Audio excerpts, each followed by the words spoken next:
Hello, everyone. Welcome to our Dorothy DeLay MasterClass Series. Uh, I'm really thrilled to welcome all of you. We have a great number of attendees. It's really exciting, and I'm really thrilled to welcome wonderful violinists, just a legendary violinist, musician we've known for many, many years, and it's a great treat for us that Shlomo Mintz is joining us today. Hello, Shlomo. Hello, everybody. Hello. How are you doing?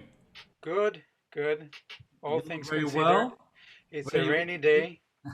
It's a rainy day, but I'm ready to work on music. wonderful. It's the best thing we can do now, and I think That's right. it's wonderful to see so many people paying attention to what we do, because I think at this time of our life, it's uh, it's a great cause we can gather together. And as you know, this series named after Dorothy DeLay, who was a graduate of Michigan State University in 1937. And of course, you were her student, one of the most accomplished students. And I would like to ask you just to share maybe some memories of the time you spent with Ms. DeLay, or perhaps you'll remember interesting story or some advices, memorable advices, which stay with you up to this date. Well, uh, there are many things to talk about when we all think of Dorothy DeLay. In so many ways and undiscovered ways, she was an extraordinary person. Most of her lessons were very quiet. Hello, that's wonderful, sweetie. Thank you very much. Goodbye. It is only much later, uh, when the lesson was done, you started wondering. First, you were angry. So, what is this? Why? What is this? And I was a person that immediately expressed my dissatisfaction, and we started off in a totally off way. I was not a conformist immediately. I was, well, I don't know, teenager or not teenager, difficult or not difficult. I had a certain idea about what should be done and what she should give me. Being a selfish enough person, I admitted straight out, selfish enough to say, okay, well, now, everything is paid, let's hear it. And all of a sudden, this incredible silence.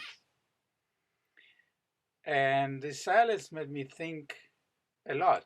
It actually opened the door for me, an extraordinary door, the inner door of a violinist, the self criticism, which takes a different dimension. And that's something she was a master building in. But one word or two words would make you think for a whole week. And that's how she was. I mean, of course, we can talk about her obsession with the book, The Inner Game of Tennis.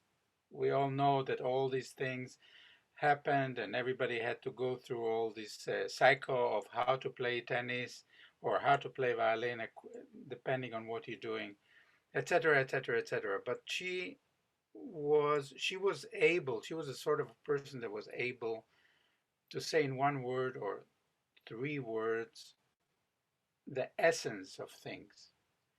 And I found that to be most rewarding and her greatest asset. Of course, she was a person that could talk a lot and express herself a lot, and we had long conversations actually away from the studio, but that was my first impression of her. Extraordinary person. I mean, yeah, she had a very unusual way of tackling the violin, and you could study a lot about the kind of choices you can make, the, regardless of what kind of a player you are, developing or very developed or not so developed. One could always study from those three or four words that she was mentioning. And that was the essence of the lesson. It's wonderful to hear. Yes, as you know, I spent a few years also with Miss DeLay, and actually, she was the one who invited me to United States, and it's one of the biggest reason I came to Juilliard in 1990.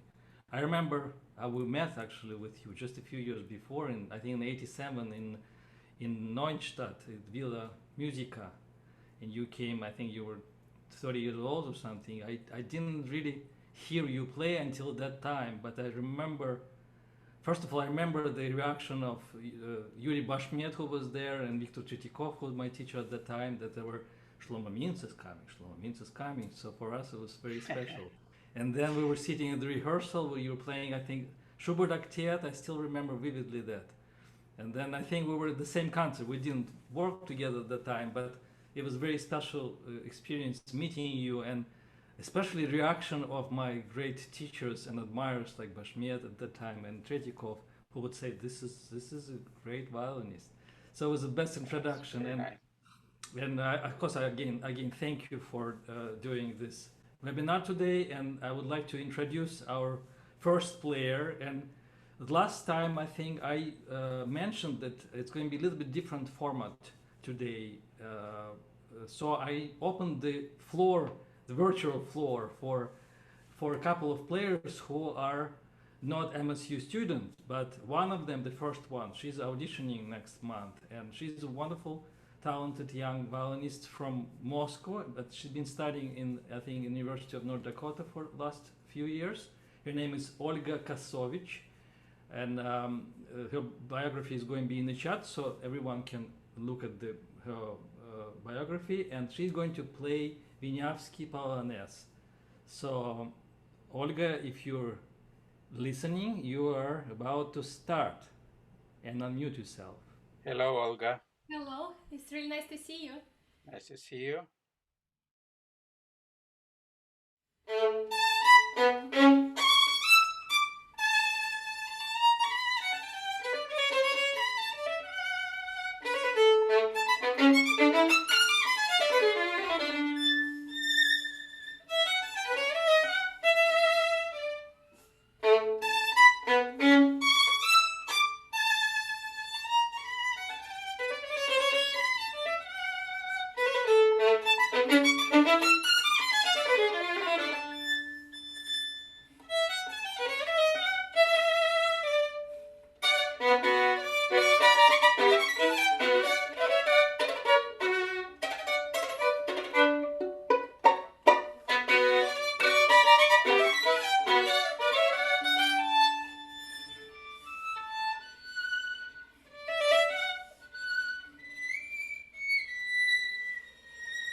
Okay, wonderful, wonderful, and very nice. I'm actually here. I mean, we are living in a modern day and age, and so I am constrained to look at the piano part, which is in my phone, you Yes. know.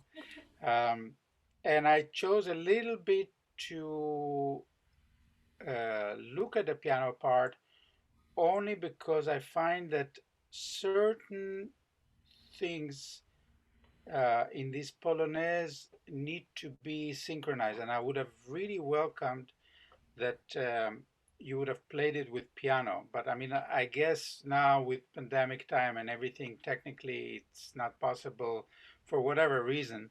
However, there are some very interesting things that we can learn from the piano part.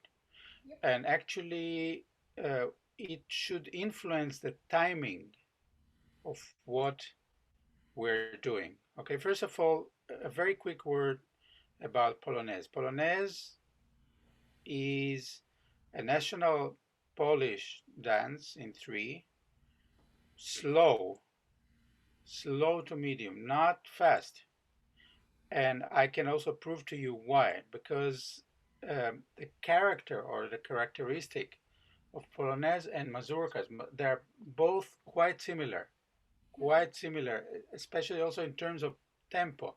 So, pa pa pa pa pa pa pa pa pa. In other words, you'll see that there are bars that are written where the piano plays pa pa pa, and then you continue ta ta ta. So pa pa pa pa pa pa pa pa pa pa pa pa. This sequence makes you think twice about the tempo choice and about what you can do with this polonaise. It's a very festive dance. It's a very national dance. We're supposed to get very happy, formal and happy feeling playing this piece. And there is really, I mean, you can talk more about the polonaise, but that basically sums it up. It's basically what it is. It's a slow dance, it's a festive dance, and you have few options to present it in terms of timing, but not too many because of this relationship. Piano, pa pa pam, pa pa pa pa pam, pa pa pam, tirara. For example, you cannot.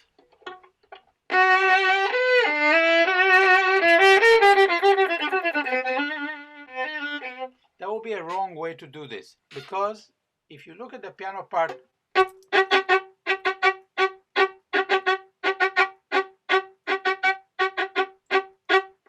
it pretty much sets the tempo for you. The other question is, what kind of flexibility can you have? And in my view, the kind of flexibility that you can have are in the bars where the piano does not have this figuration. Yeah. For example, pa, pa, pa. If the piano, and in this case the orchestra, can follow you, that's fine. It is all a question of rehearsing. But I'm only trying to apply that the overall idea, the concept, pa pa pa, in this particular polonaise, is that it wants a certain formality. Yam pa pa pa pa pa pa, yam pa pa pa pa pa pa, yam pa pa pa. You can maybe play a little bit faster, pa pa pa pa pa pa, pa pa pa, but always equal and always synchronized. This is why it would have been really great if you would have had a piano, but you don't have a piano. I'm trying to make you aware of the piano score and the things that need to be synchronized, or the things that can be free if the piano is, or the orchestra in this case, is not on your way. Okay?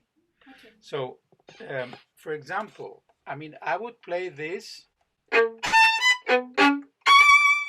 Now starts a more formal bar.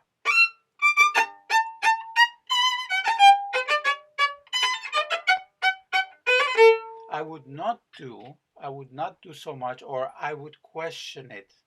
Let's just say, if you play,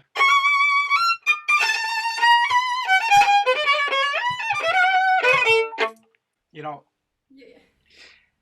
it's nice, we can do it, we can be extremely extravagant, and maybe we will even get a bravo from the audience, but it will not correspond to the essence, to the concept, to the idea of this particular dance. Yeah. And so what I would like you to do is, I would like you to play again, but at the same time, I will try to, since we don't have a score, I mean, we have to be human and forthcoming.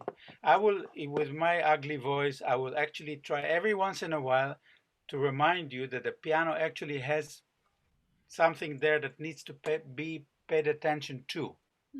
Or don't run away with something that the piano actually needs to perform, or in this case, it's a 50-60 piece orchestra. Okay? Yeah. All right, go ahead, start.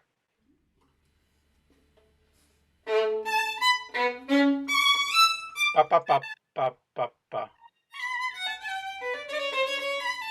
Pa pa pa pa pa pa pa. Okay, okay. Now in this bar,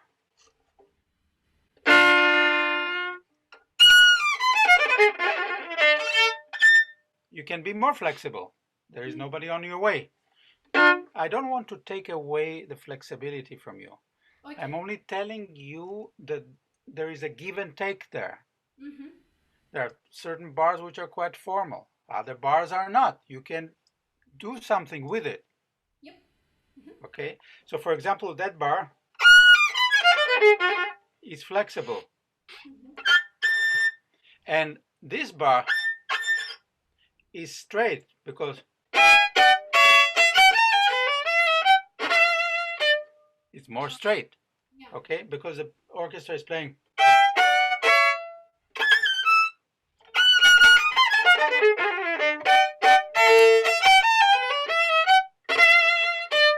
Mm-hmm. Okay.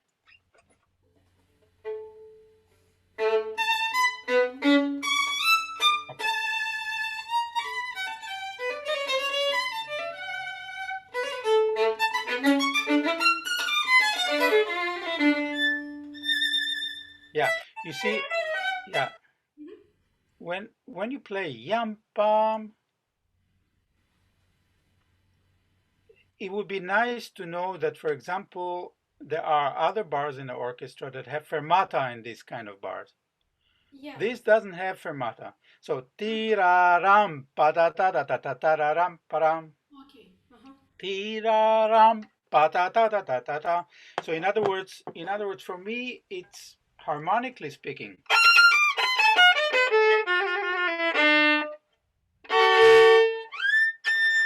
And resolution. Uh-huh. Mm-hmm. Okay, it's a little bit of a question and a resolution Yeah. within the dance. Okay. Mm-hmm. Ta ta. Yes. Not too much. Yes. Ask the question, but not too much. Ti ta tam. Ti ra ra ra ra ra ra ra.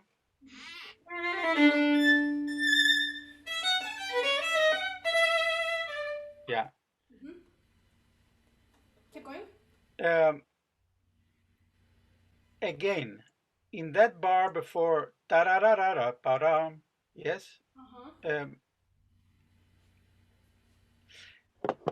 It's a ritornello. Okay. It's return to resolution.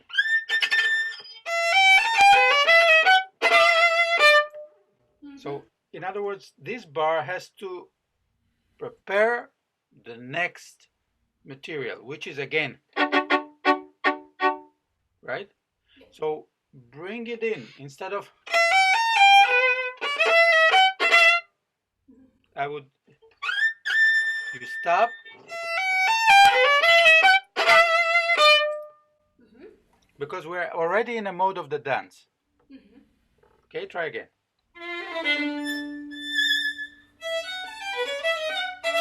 Yeah, but I would not play too fast. Ta-ra-ra-ra-ra, ta-ra-ra. Ah, okay. Not Yeah. ta-ra-ta-ra. Don't. It's a heavy horse. They like heavy horses and they like to be very elegant, and it's not too fast. A tarantella or other fast dances are fast. This one is not so fast.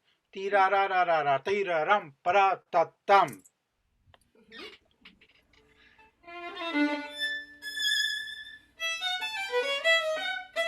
Tam pam yam pat pap pap pam. Go ahead. Okay, that's fine. That's okay. Just one last thought about this. It repeats many times, and especially people who practice this many times, they get 500 times of. Okay, so what do I do now? Okay, so what do I do now? The idea is to be festive. The idea is, even if you don't always feel 100% in this way, still find the inside energy in you to be festive. Ya pa pa pa pa pa yum pa pa pa pa pa, because that's basically it. That's the essence of it all, and it's repeated. But every time we need to show this elegance and energy to do that. Okay, let's move forward.